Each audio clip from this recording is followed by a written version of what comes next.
अस्सलाम viewers, welcome to my YouTube channel Zain the healthier Pakistan. आज हम बात करेंगे गोलैक इन्फेंट मिल्क फार्मूला के हवाले से।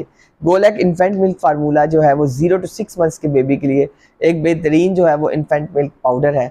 सबसे पहले आप इस चीज़ को ज़हन में रख लें, जो सबसे ज़्यादा बेस्ट मिल्क है वो मदर्स मिल्क है, और मदर्स मिल्क का जो है वो कोई भी मुतबादिल नहीं है। मदर्स को चाहिए कि वो तकरीबन 2 साल तक अपने बच्चों को जो है वो अपना दूध पिलाएं। अगर हम बात करते हैं किसी वजह से अगर जो है मदर्स मिल्क जो अवेलेबल नहीं है तो आपको शिफ्ट करना होता है इन्फेंट मिल्क फार्मूला पे। अगर हम बात करते हैं गोलैक मिल्क इन्फेंट मिल्क फार्मूला के वाले से, तो इसमें DHA शामिल है, ARA शामिल है, विटामिन D शामिल है, जिंक शामिल है, कैल्शियम शामिल है, बहुत सारे जो है इसके अंदर प्रोबायोटिक्स शामिल है। अगर हम बात करते हैं इसकी फीडिंग चार्ट के हवाले से, तो फीडिंग चार्ट जो है वो बहुत ज़्यादा इंपॉर्टेंट है।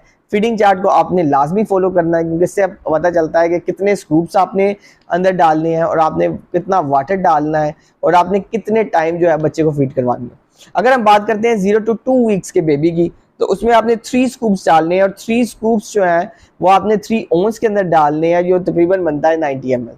अगर हम बात करते हैं 2 to 4 वीक्स की बेबी की, तो उसके अंदर आपने 4 स्कूप्स डालने हैं, और 4 स्कूप्स आप 4 ओंस के अंदर डालेंगे, यानी 120 ml वाटर के अंदर, और इसकी जो फीडिंग ड्यूरेशन है वो 6 रहेगी।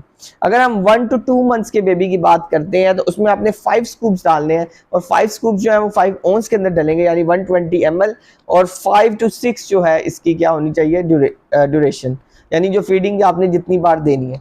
फिर अगर हम 3 to 4 मंथ्स की बेबी की बात करते हैं, तो उसमें आपने जो है ना 6 स्कूप्स देने हैं, 6 स्कूप डालेंगे 6 ओंस के अंदर, यानी 180 ml वाटर के अंदर, और इसकी भी जो फीडिंग ड्यूरेशन है या टाइम है 5 होनी चाहिए।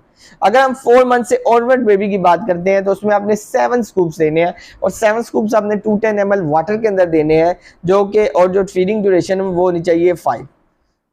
और स्कूप साइज जो है, स्कूप का आपने लाजमी तौर पे स्कूप को आपने लेवल अप करना है। लेवल अप करने का तरीका क्या है कि एक जो सूप का जो स्कूप है वो आप जब उसको निकालेंगे तो वो एक पहाड़ नुमा से बन जाएगा, उसको आप गत्ते की मदद से जो है सिंपली लेवल अप कर देंगे।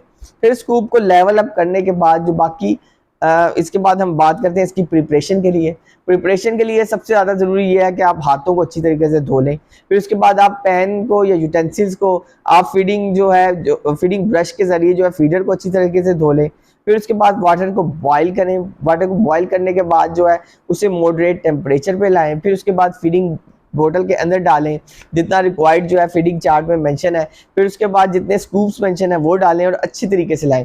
जब आप उसको अच्छे तरीके से हिलाएंगे तो एक फोगनुमा दूध जो है अपीयर हो जाएगा। वो फोगनुमा दूध जो है अपने बच्चे को बिल्कुल नहीं देना। अगर वो फोगनुमा दूध आप बच्चे को देंगे तो बहुत ज़्यादा चांसेस हैं कि बच्चा जो है बच्चे को गैस आ जाए या बच्चा जो है वो उल्टी कर दे। ठीक है, तो आपने ये बिल्कुल नहीं करना। बच्चे आपने फोग को नीचे बैठने देना है। फिर उसके बाद जो है आपने कुछ एडवाइजेज हैं कि आपने बच्चे को जो है ना अपने पास लटा के जो है फीडर पिलाना है। अगर आप ऐसा नहीं करेंगे तो चोकिंग का जो चांस होगा बहुत ज़्यादा हो जाएगा। पानी को आपने माइक्रोवेव के अंदर कभी बॉईल नहीं करना। अगर आप चाहते हैं कि आपको आसानी हो तो आप हमेशा अपने पास कोई कैटल ले लें और कैटल में जो है वो पानी को गर्म करें। और जो है गोलैक जो है एक न्यू इन्फेंट मिल्क पाउडर है जो मार्केट में आया है और बहुत अच्छा इसका जो है वो रिजल्ट है। आप भी अगर गोलैक यूज़ करते हैं तो ज़रूर कमेंट्स में जो है इसके बारे में फीडबैक कीजिएगा। So stay healthy and fit and do subscribe my channel Zain the healthier Pakistan. कुछ दिनों के लिए जो था वो काफ़ी कुछ दिनों के लिए काफ़ी जो था यानी डिस्टर्बेंस ही चल रही थी, उसके लिए बहुत ज़्यादा माजरत। So stay healthy and fit and do subscribe my channel Zain the Healthier Pakistan. शुक्रिया।